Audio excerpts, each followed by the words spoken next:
Hello, welcome to Thrive After Narc. My name is Coach Tracy.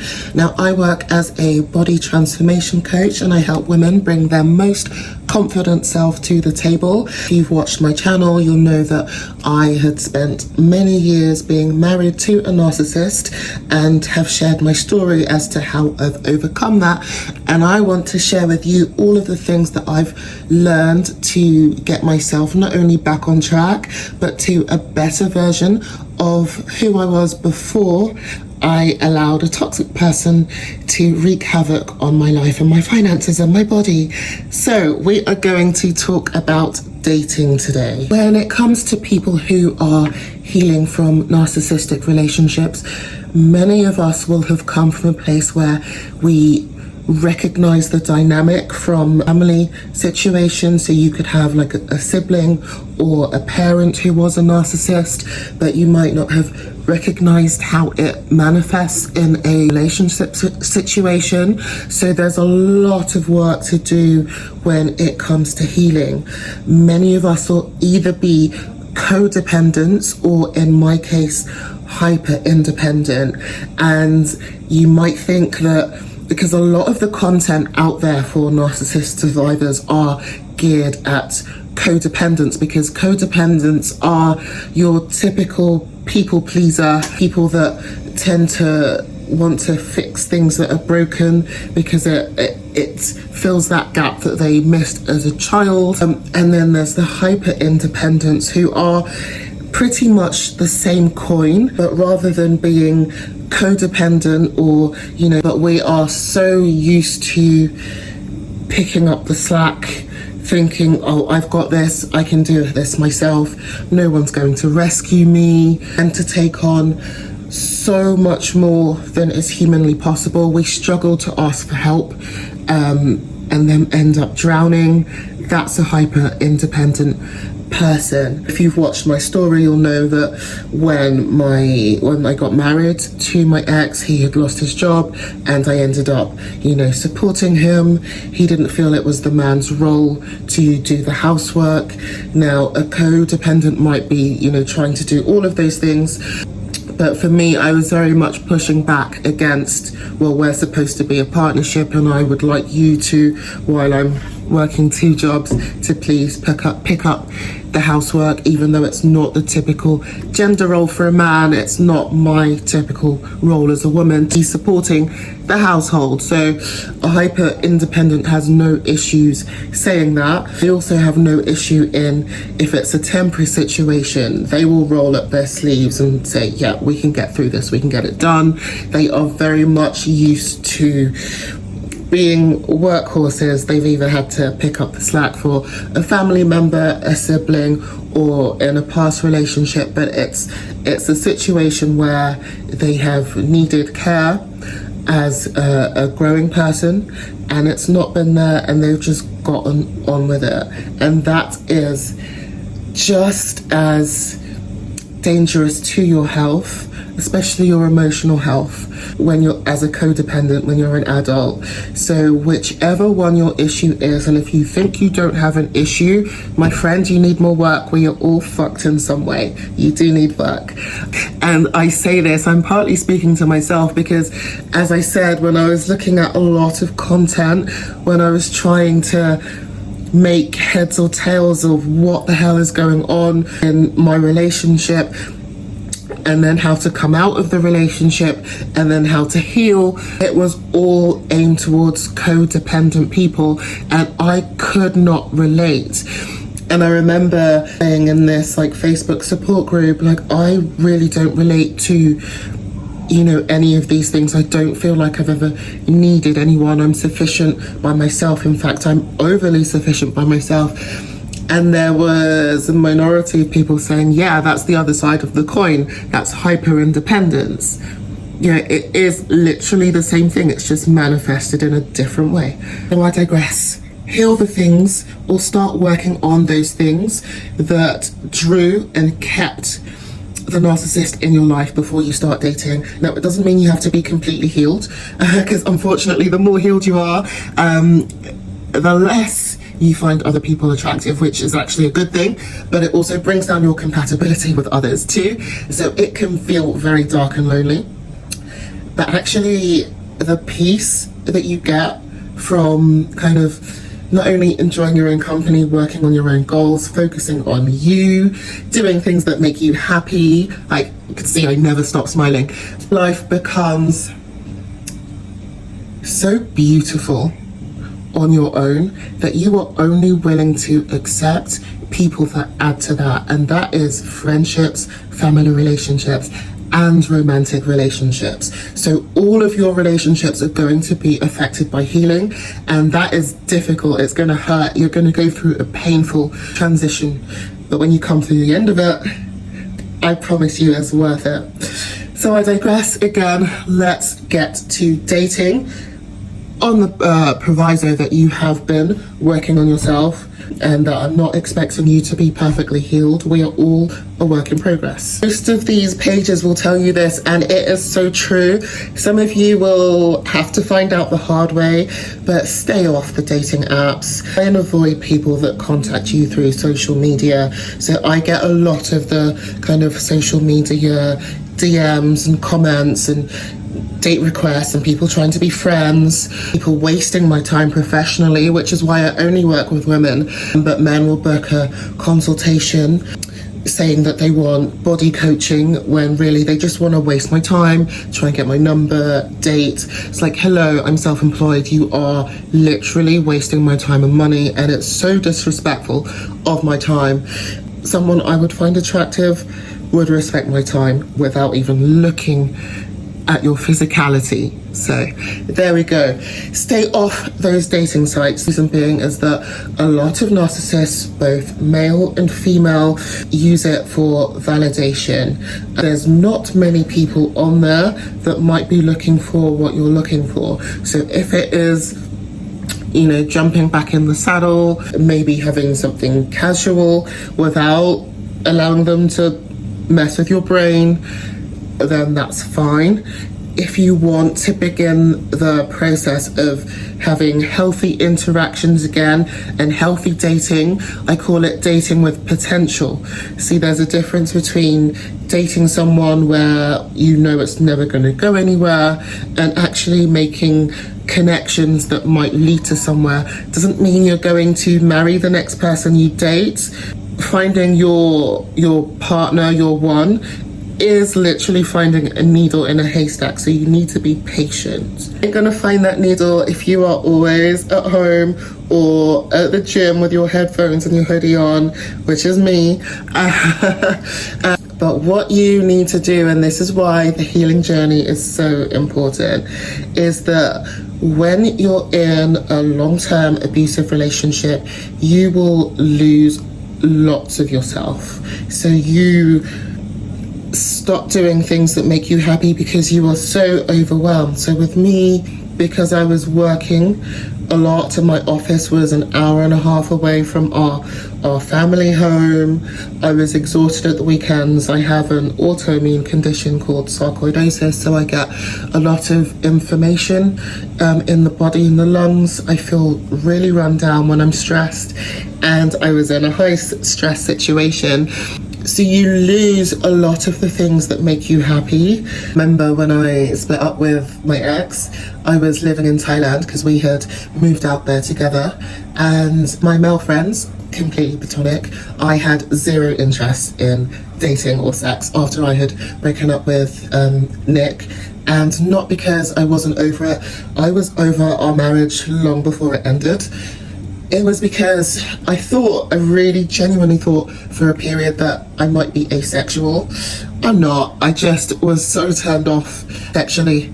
And if you'd watched my videos, you'll know why. So there's no need to go into it because it's just, yeah, there's no need. I thought I was like asexual.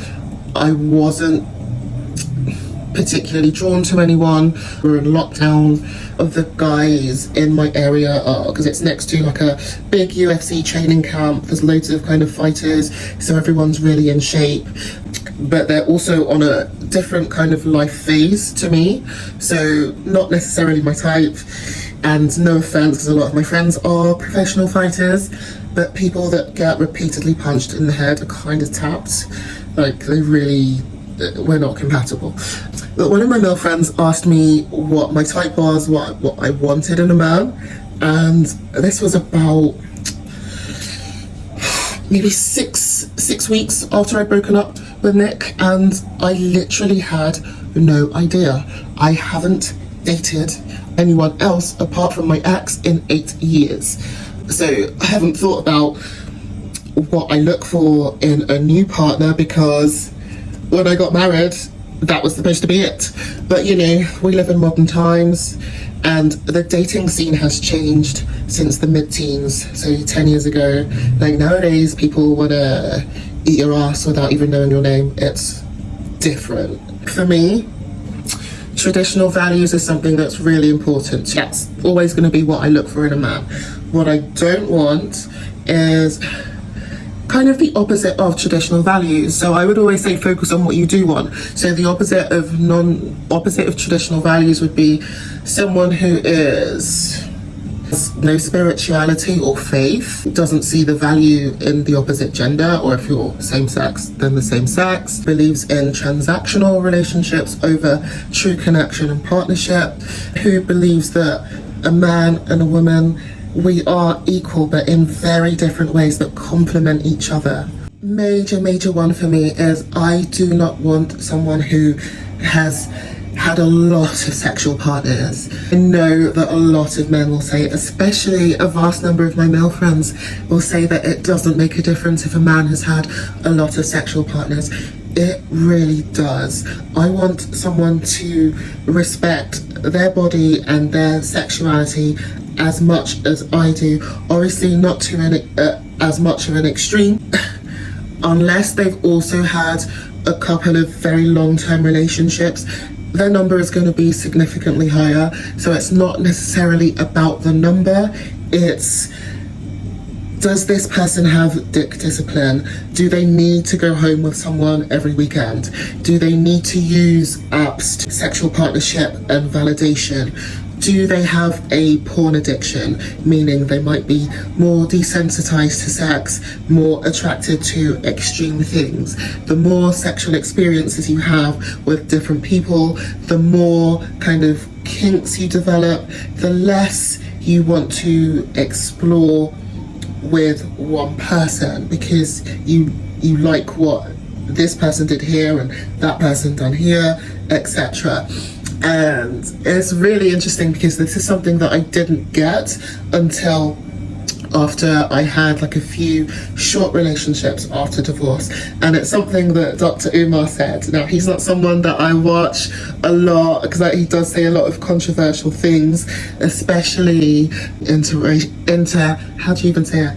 Interracial relationship. And if you've seen my videos, you'll know that my ex was white, so I don't subscribe to that whole racial thing, even though I do think sharing a cultural background does help a lot in relationships. What he said was, when someone has had a lot of sexual partners, they have a lot of reference points when it comes to sex, so they focus a lot more on the performance of it rather than the actual connection and responding to that person's body.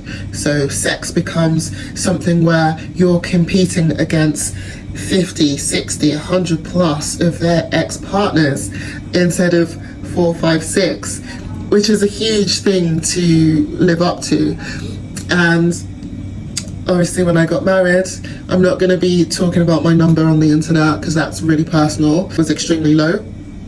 So I would say, if I put this diplomatically, if I compare what I thought was good sex at the start of our relationship and marriage,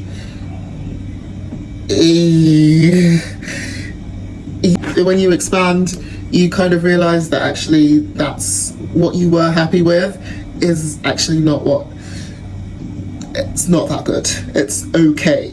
Bottom line is, you could miss out on fantastic partners, or they might write you off because they're comparing you to some one night stands they had 20 shags ago, as you're comparing them to like 5 people.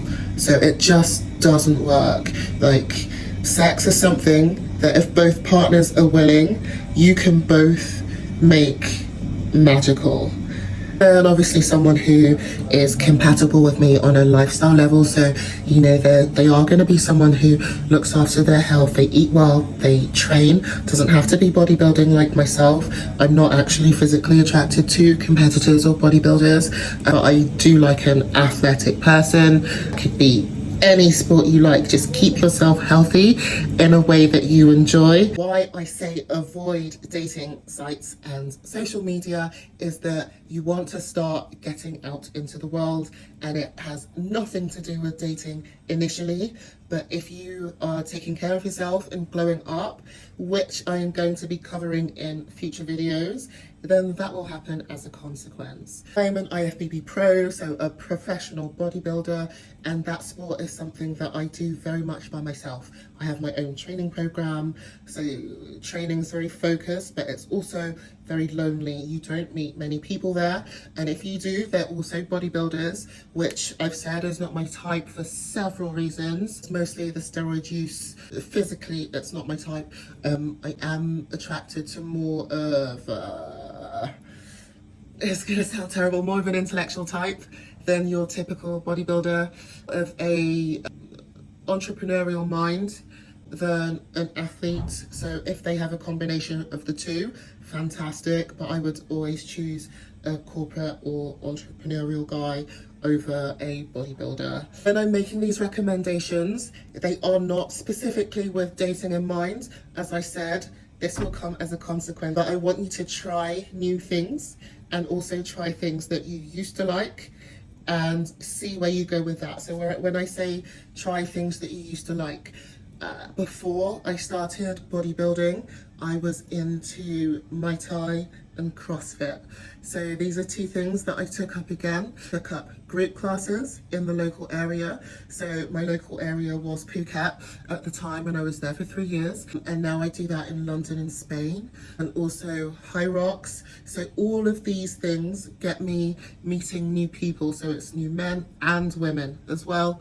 And always meet more people through your female friends, especially if they are like-minded like you. Thing about these classes, especially with your CrossFit and your High Rocks, is that they are quite pricey. So Sprinkle, I've been watching her videos, I don't know her name, but they do pop up on my timeline and I love them. But that is going to weed out the people on income that is incompatible with yours. And if you had asked me this before I met my husband, I would have said that money isn't everything, because it isn't. However, having supported someone for 2.5 years before I had had enough, yeah, income is something that I do factor into a relationship that I would think has future. So I'm not going to waste my time with someone who might become reliant on me and hasn't demonstrated the work ethic needed to get to a certain level. I generally don't date anyone under 32, so I think that's pretty reasonable. I'm not going to justify it. And don't be afraid to open yourself up to people. Now, you don't need to tell them everything.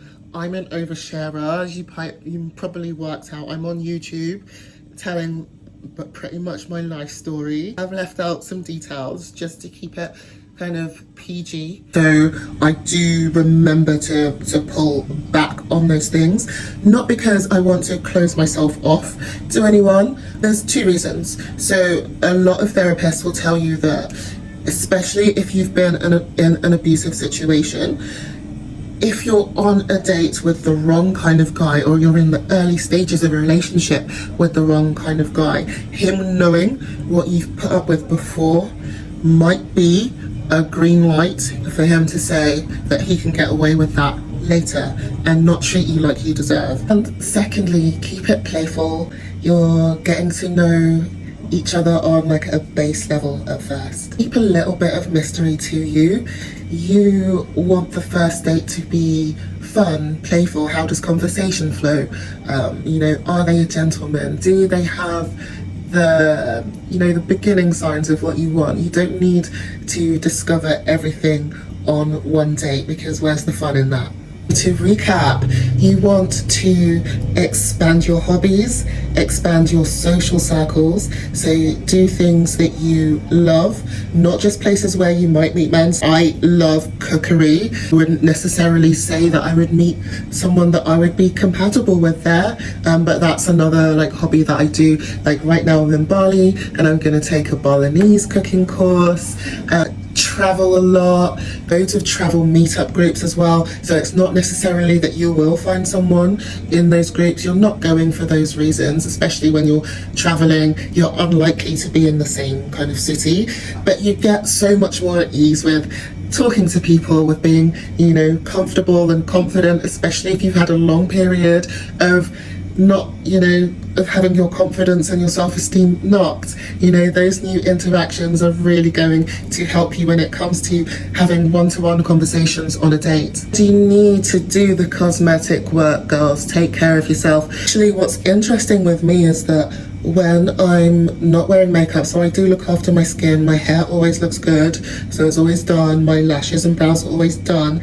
So when I say I'm not wearing makeup and I'm natural, obviously not now, I've got some lipstick on and some eyeliner, when I'm natural I do get approached anyway by a lot more guys, I think, than when I'm like made up. When I'm made up, I attract guys that I wouldn't want to date. So very shallow, only interested in one thing, and that's generally to do with, my body shape and general appearance.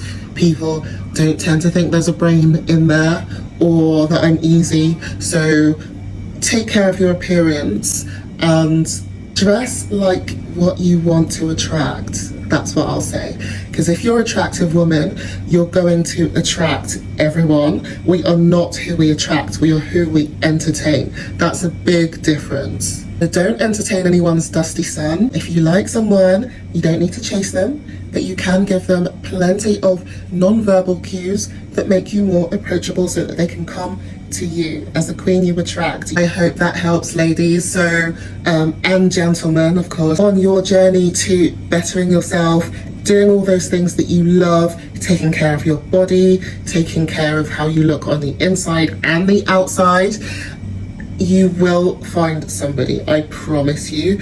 I have had the best dates and friendships without using a single dating app.